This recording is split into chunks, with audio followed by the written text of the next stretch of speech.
guests. Want to thank our sponsors, Caduceus Medicine, J. Franklin Automotives, and of course the good people here at WMUB, Channel 38 at Mercer University.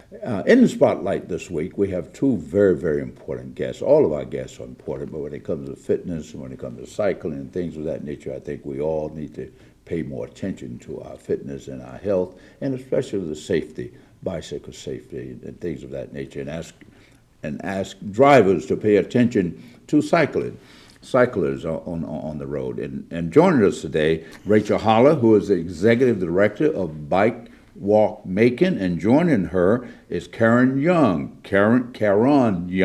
who is the Engagement Coordinator for Bike Walk Macon, and they are in the spotlight this week. And welcome to you both. Thank you. Thank you. Mrs. Executive Director, Ms. Holler, can I call you Rachel? Yes. Well, please. Rachel, we want to talk about your position and Bike Walk Macon, how long it's been around, and who you are and what you're doing. When did it start, and why did it start? Were you with the very inception of it? Yes, I started Bike Walk Macon. You started it? Yes. Oh, congratulations! I didn't know that. Yes, it was inspired because I had recently become a bike commuter, and I wanted just to have a community of people that could bike together and speak up for improvements. And so we had our very first meeting in July of 2015, and you were actually there with us. I was there. We were both there. It was at the beer place. Yep, I didn't go to drink beer. I didn't go there to drink beer. I went because I love cycling. So you did it because of your own involvement. So you wanted to get other people involved in cycling as well. Yes, I started Bike Walk Macon because I was inspired by participating in some fun social rides, and I wanted to do more of that to get people comfortable with biking on the street and walking on the street, but it grew into something much more bigger. So now we focus on all different things. We focus on education, engagement, so we still do a lot of events, and then we focus on advocacy to try to advocate for policies and funding that improve our streets for everybody that uses the street. Has it lived up to your expectation? Has it exceeded your expectation? It has exceeded, far exceeded. I did not know what I was getting into. I was just enthusiastic 4 years ago, and quickly realized that there wasn't really many people working on this 4 years ago. We didn't have hardly any bike lanes in Macon. And I really tapped into something that a lot of people are passionate about. So I've got to bring in a lot of excited people along the way. And now we've grown. We're a nonprofit. We've got 2 full-time staff now.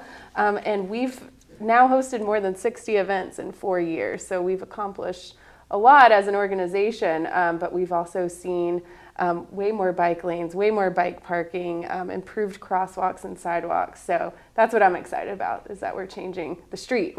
Well, great. Well, Karen, because we have grown, they need an engagement coordinator to come in, so you schedule events. Tell us about some of the events, some of the special events that we know what has happened in the past. We've had open streets, I've rode and ridden in it. But what are some of the things down the pike that we can look forward to? Pretty much of the same. So everything's already been laid out for me, which is wonderful. I didn't have to create anything from the get-go. So I'm immediately jumping into Open Streets, which is October 20th, and that will be on Ash in Montpelier.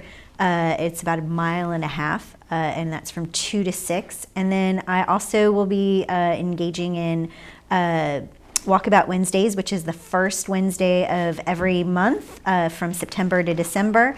And then what I'm very excited about is the Bike Party, which is the second Thursday of every month. The Bike Party, where will it take place? That will take place all over the city. Right. Rotated. So our first one that I'm coordinating this year is we're partnering with Triangle Arts. And so we're going to start at Triangle Arts, do an art ride, which is about 4.5 miles through downtown Macon, and then we'll end back at Triangle Arts for some refreshments. In October, Stephen Fulbright will be leading the way with Visit Macon, and he's doing a haunted bike party, which is super fun. I'm still working on November, but I anticipate it will be like a in-town porch party situation where we ride from house to house in the in-town neighborhood. And then in December, already there's infrastructure in our downtown with the lights and the music. So we'll be doing that, and we'll be partnering with Z Beans, who will provide coffee and hot chocolate, and so that's all super fun stuff coming up. I really get to do the fun stuff. That's biking is fun. You know, Yes. one thing about it, biking is really fun, and I'm glad to see that so many people have embraced the idea of the sport, not just through Bike Walk Macon, but I understand you partner with other people in the community. Sharice Stevens, you told me before that I know she's working with, if you will, the grassroots. I guess you work with grassroots, but you know what I mean. She worked with a lot of young children in the community, trying to get them in biking, and I guess she's partnering with you. Tell Yeah, so about your partnership she's there. been partnering with the Youth Bragg team, which is Bragg is just this huge bike ride that goes across Georgia every year, and there's been some great groups around Georgia that are getting youth engaged in this ride. So Sharice has been partnering with a group out of Dublin that's had a really successful youth group, and she's trying to get it started in Macon. So we're really excited that there's people taking on youth programs now. We also partner with groups like the Ocmulgee Mountain Biking Association. There's a whole group of people that are excited about mountain biking. I didn't know when we started this that there's these little pockets of people that are focusing on really specific things. So it's nice that we can be a central organization to bring all that together and then get that information out to anybody, no matter what kind of biking you're interested in. If it's for being super fit, then we've got a group that's interested in that. But if you just enjoy it for commuting, then we can connect you with people too. We've had a couple of accidents in Macon over the years. Had a couple of deaths cycling. What should the motoring public know, other than if you see a bicyclist get over? But what would you like to say to the motoring public when they see a cyclist on the road? That they belong there as well, that share the road. What's the message? So every bicycle is a vehicle. They have every right as a car to be on the street. As long as you're not on the interstate, then you're able to be on the street. When it comes to vehicles, I try to ask. I think when you picture a cyclist in your head, you picture a certain type of middle-aged fit guy riding a bike. But that's not who we have biking in Macon. We definitely have some people that bike for fitness, but we have a ton of people biking for transportation. So I try to ask people to just imagine if that was, your son, your child, your grandmother biking. So I think it helps when we have more people biking to see the faces that are biking, to see that it's not just the cyclists that are trying to go as fast as they can and as long as they can. It's people just trying to get to work or trying to get to school. And we all just need to share the road. I ride often, and I've heard some people say to me on cars, get on the sidewalk as they pass by. Is there a law that says cyclists have to be on the sidewalk in this town? Can't they be on the street like cars? Yeah, it's actually, if you're an adult, it's illegal to ride on the sidewalk. Oh, it isn't? You legally have to ride in the street. And we have a great partnership with the sheriff's office. There's definitely some streets in Macon that are not friendly for bicyclists. So, of course, we're going to have people biking on the sidewalk in some places. But the bicyclists have every right to be treated like a vehicle. They do have to follow the same rules as cars. So you need to stop at stoplights and stop signs and ride on the right side of the road. When a driver tells me to get on the sidewalk, I'm just like, that's illegal. I'm supposed to be here. I should have known that. I didn't know that. I haven't been the mayor of this town. I should have known that it's illegal to ride a bike on the sidewalk. If they really want to fight you, you can fight them back and tell them there's a law. Well, Karen, let's talk about the engagement. Now, engagement, of course, is special events, but also engaging the community when it comes to safety. What are some of the things, like wearing a helmet? How do you have a safety program that you're pushing out information, even though not part of Bike Walk Macon? If you're on a bicycle, you should have a helmet on your head. Do you all promote safety? We do. So part of, and in fact, part of me participating in the interview process for getting this job was to look up all of how that works. But for every single event that we do, including the bike party and open streets, there is going to be a conversation, a small class, and we'll be pairing up with other people to sort of conduct those classes. So we're going to be inviting the local schools to come to participate. in a bike safety program, and then do a parade up the open streets route. And then for the bike parties, basically as we get started, we go over general safety rules and how to follow them and what's important and how, what you're supposed to do, and to not be a jerk, right? If you want the respect, you have to participate in respecting the road that you're riding on as well. So yes, absolutely, every single program that we do will have an element of education. So when you have the events, like when you have the open streets on Sunday, I've participated in a couple of those. What's the main purpose? Is this to engage the community, to promote biking, or just to say, come out and have a good time on open street? All of the above. All of the above. Well, Bike Party is different than Open Street. So Bike Party, we ride through the community, and we learn how to ride on the streets, and we know how to ride as a group, and we have leaders that are taking you through that. Open Streets is we basically shut down all of the streets to cars, and it becomes basically a giant park that is open to bicyclists, walkers, skateboarders, people strolling along, people running along, and there's activities along the route that sort of keep you engaged in doing that. So the streets are completely closed to motorists for open streets. Well, I don't know what kind of feedback you've gotten from motorists. Have been very agreeable to doing this on a Sunday, closing streets, and it causes a little inconvenience to go around, but that hasn't caused any problems, I'm We sure. haven't had too many problems. Yeah, we do that's it good. on a Sunday for a reason. Yeah. There's no public transit on Sunday, so we don't have to reroute anybody. Sunday's, just kind of a lower traffic day, and we spend a ton of time before the event doing community engagement, making sure everybody knows that we're coming here, we're going to shut down the street, and also offer some information about why we're shutting down the street. So usually we can get people on board if we hit the right topic. So there's so many reasons to come to open streets, whether it's for fitness, for civic engagement. If you would like to be a little more green, open streets is a great way to promote it. But ultimately, we're just reimagining how we could be using our streets if we prioritize people over prioritizing cars. So usually if motorists are against it, we just say, come on out, and then they get it, and then they're not Get out of your necessarily car and get on a against it bike. anymore. Yeah.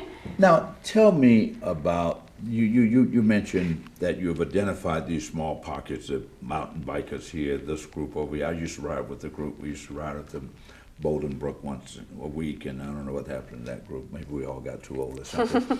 But have you noticed more people getting involved in biking in addition to the ones that you identified that's already out there? Through your efforts, or not your efforts, but because of the publicity of biking, do we see more people getting involved in biking in Macon now? Yes, so we do a lot of feedback at Open Streets, and we also get some feedback from our bike party, and we always ask people, did this event make you more inspired to become a more frequent commuter? And we get a lot of yeses. So a big objective of our events is to make people more comfortable with biking on the street. If you're a first timer, you may not be comfortable getting out on a public street by yourself. But we have gotten a lot of feedback that says, yes, participating in your event made me more confident, and also inspired to bike more frequently. So that's why we do our events, and make them free and open to people of any biking level. So you work with Karen. Obviously, you'll be working with the media a lot to get the information out. How that? I know you're new, but I'm actually very, very new. are But the media very receptive to this as well? We've had good support. I see the publicity. So I guess had the media been a good partner? I don't know, but that is actually It's your job how, to make sure they're it's good my partners. it's my job to make sure. And my previous life in Macon has been like soapbox derby and brag jam and okay. in town Macon and stuff. So you know all the I've sort buzzing of been bumps. preparing for this job for about 10 years. It's just now I have the job that actually matches all of these wonderful things that I've been doing, and I think that in any nonprofit event that brings something to the community and the media sort of jump on board and they understand and they help you make it as good as you can make it. And that is the most important thing, is that community engagement.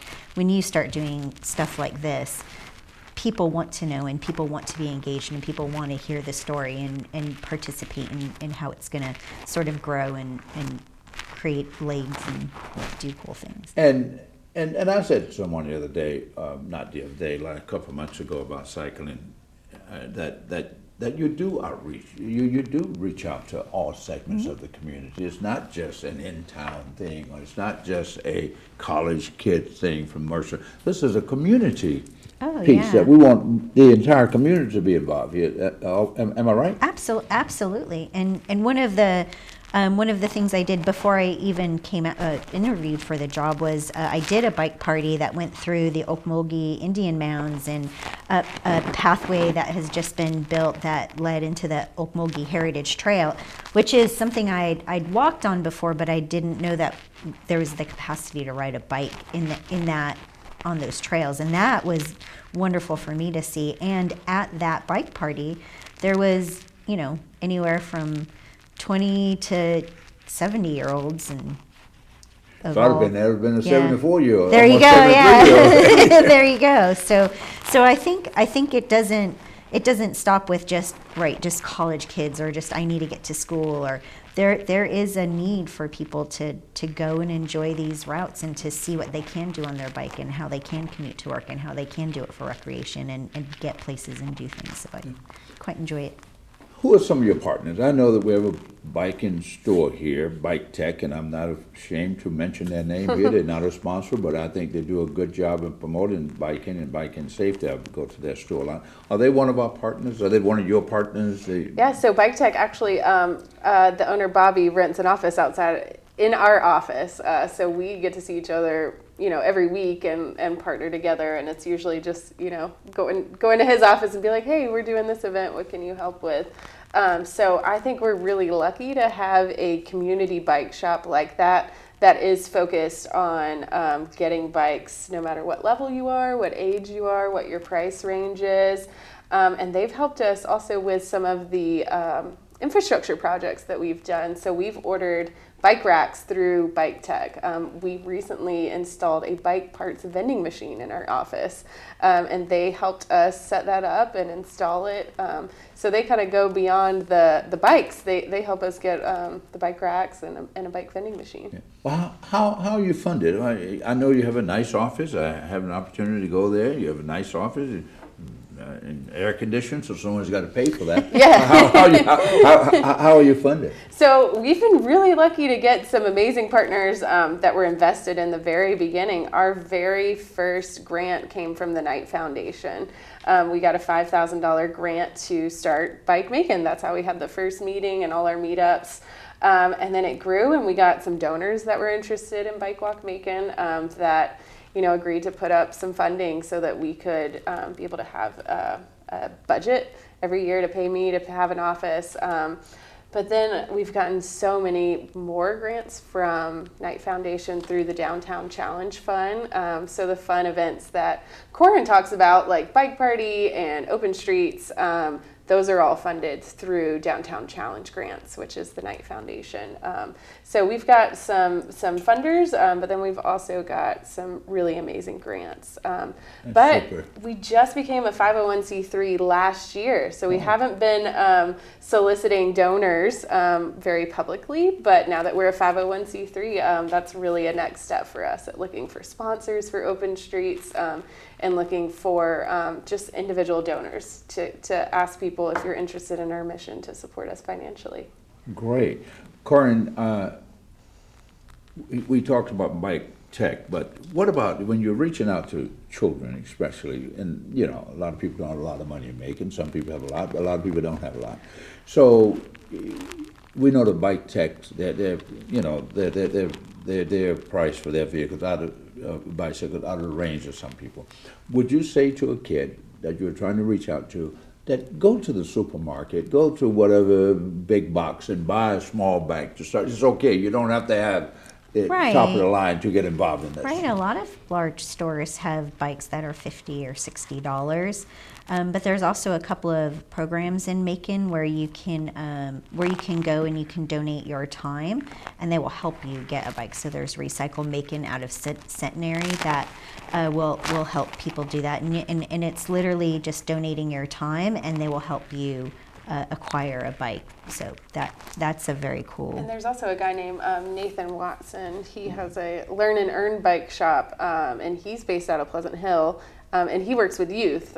So youth can come to his bike shop and work on bikes. So we've got Centenary working on the adults, and then Nathan Watson's been working with youth to work on their bikes, and then they get to take one home. So this thing is growing, expanding by leaps and bounds. And you told me at the beginning of the show that you were going to start having membership in the future. How will that work? Well, what's your vision for that? Will it be a fee, or your name is there and you're a cyclist, you're a member? How does that work? Yeah, How so will it work? We're still kind of building the program, but what we're going to do is soon we'll just release our new membership program where we'll ask people to donate to us annually, and then you'll get different benefits from that.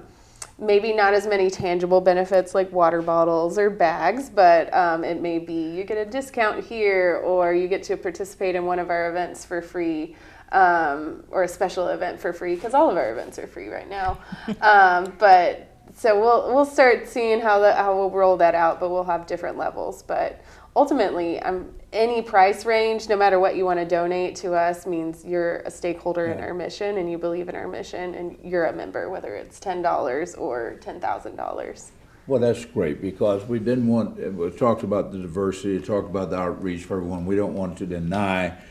Let's say we could have a future Lance Armstrong. Let's hope not. But we could have a future cyclist here that they can't afford money to buy a bike, and definitely couldn't afford money to be to pay for membership. But maybe they can get a bike donated to them, and they can hobnob with some. There's some very expert cyclists, I'm sure, in your group. Yeah, we definitely have a lot of cyclists that are interested, even though we focus, really heavily on the transportation part. We still have people who are cyclists that want to support what we're doing. We ultimately see Macon as being an entirely connected city that allows you to get wherever you need to go without having to purchase and own a car. So whether you want to get there by bike or walking, or you put your bike on the bus and take the bus into town, that's what our mission is about. And unfortunately, we do have some cyclists that are still interested in the transportation part, even though they're mostly cycling for recreation. Yeah. Well, how has the government been, their support? Because it's critical when it comes to safety, the roads and bike lanes, and the sheriff making sure that safe. Have been very receptive to Yes. I love to tell people in other cities that Macon is a very special place that is embracing of new ideas. And we've had a lot of luck with getting some different departments on our board. So we have the engineering departments represented on our board at Bike Walk Macon. We've got someone from Macon Transit Authority is represented. And we've got a few other at Planning and Zoning as part of it. And we actually just added someone from the Sheriff's Office. We did a few weeks ago a training with the Sheriff's Office, and we had 60 deputies or 60 staff from the Sheriff's Office sat through a training of just a review of the rules of the road for bicyclists and what their rights are. So it's been great. Anytime we want to work with a different department, we're able to find a champion that believes in what we're doing, and it's helped us make that happen. But we've also had some good support when we want to try different things with the road. We're doing a big project this summer where we're putting artistic crosswalks at an intersection near Mount DeSales. And that's never been done in Macon. But we worked with our traffic engineer, Nigel Floyd, to say, what steps do we need to take to make sure we're still following all the rules, but still get to add some creativity if we can find the funds for it. So I love Macon. I think it's a great place to be able to try new things. And I'm glad that, we have some people that allow us to do that. I was in Columbus, Ohio once, and Awesome. I knew the mayor of Columbus, and I went. And then they had a bicycle on a Saturday morning, and they must have had 1,500 cyclists, and we rode about 20 miles from downtown Columbus all the way. That sounds like a thing Like to riding- aspire to do. Riding from here Yeah. to One Robbins, maybe to the what do you call Absolutely. it, the base and back down 247. Is that out of the realm of I don't possibility? see any reason why once I get a handle on the events that we currently have, that events can't expand and grow to include 1,000 people or 500 people. I mean, I'd be happy with one bike ride that's just 250 people. That is not something that you shouldn't aspire to do.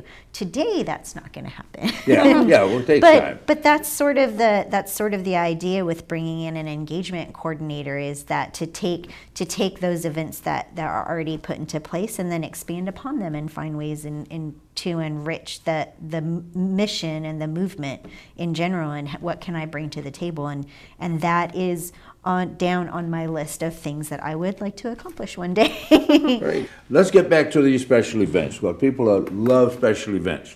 Oh, absolutely. Second Thursday The second Thursday of of every every month, month. right, starting September through December. Okay. And then we'll pick up again in March, but let's get to the end of the year. And what do we do on that second Thursday? And Let's that make sure second that's- Thursday, right? So That's, well, what's that event? That's that is called Bike Party. Bike Party. Bike Party, and That rotates in various neighborhoods throughout the community. I It guess. does. Okay. It does. And so you can go to our website, bikewalkmacon.com. And this will be in the evening after work, I'm sure. It generally starts between 5:45 and 6. So I think we'll meet at 5:45 and then head off at 6. And being the good publicist that you are, you'll let all of us know where the next one is going to be. Right. We'll let everybody know. We'll do press releases. We'll talk about it a lot. And then, and that usually will end at about 8 o'clock. So again, our first one is, it's the second Thursday of September, and it'll start at Triangle Arts and it will end at Triangle Arts. Okay, then we go to, that's the second Thursday, and the first Wednesday we do the walkabout.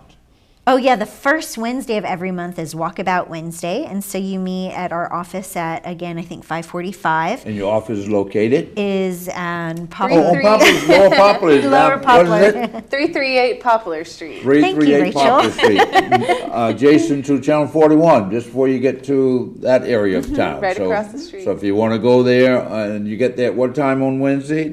5:45. And walk, no bicycles, No just walking. bicycling, right. And then we'll walk around downtown or into the in-town neighborhood. And that is pretty much the same meetup spot. So we're not changing that meetup spot this time around, September through December.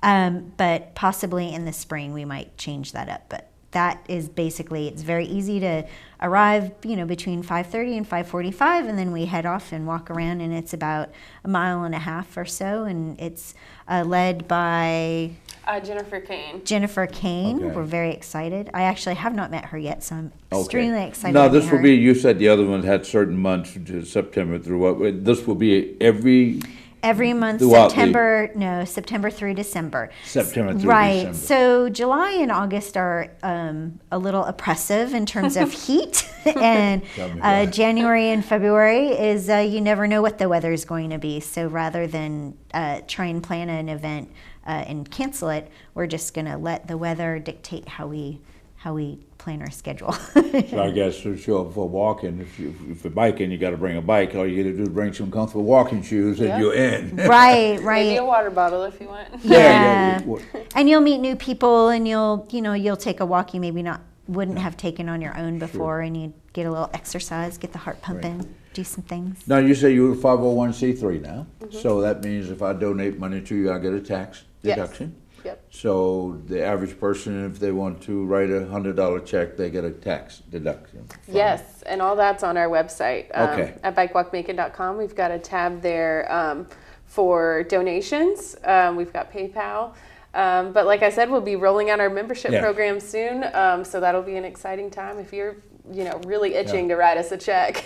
Now- We've got some good stuff planned. Good. Are you reaching out to the entire area, or is this strictly, I know it's Bike Walk Macon, but if you're in Roberta and you're watching this, or you're in Warner Robins, they don't have one, they can join here. And we welcome anybody. If you live in Warner Robins, if you live in Atlanta, you're welcome to come to Open Streets or Bike Party, or just stop by our office and see what we're doing. That's great. And at the top of the list is safety, obviously, top of the list. And not only for the cyclists, but for the motorists as well, the person that's driving. Pay attention to the cyclists, move over, let them have the road, share the road with them, I guess, so to speak.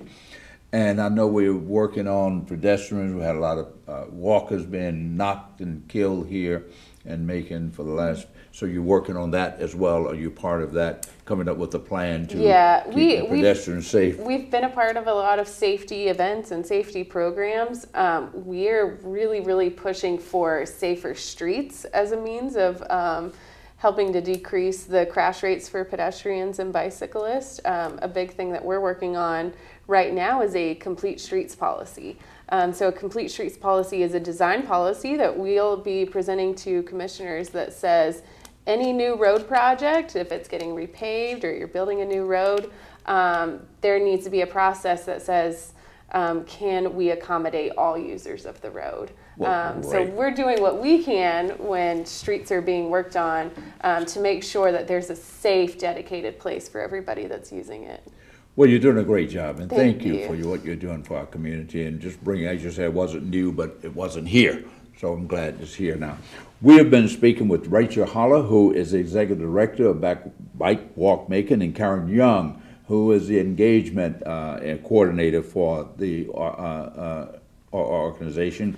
Bike Walk Macon, get involved, located downtown Macon. We want to thank these ladies for what they are doing to promote cycling and good health and safety. Thank you very much for what you're doing, and may you continue to have success. Thank you so much. We thank you all for joining us. And we thank you all for joining us this week here on the Middle Georgia Spotlight, and we ask that you like us on Facebook, subscribe to us on Facebook, the Middle Georgia Spotlight with Jack Ellis. Until next week, I'm your host. So long, everybody.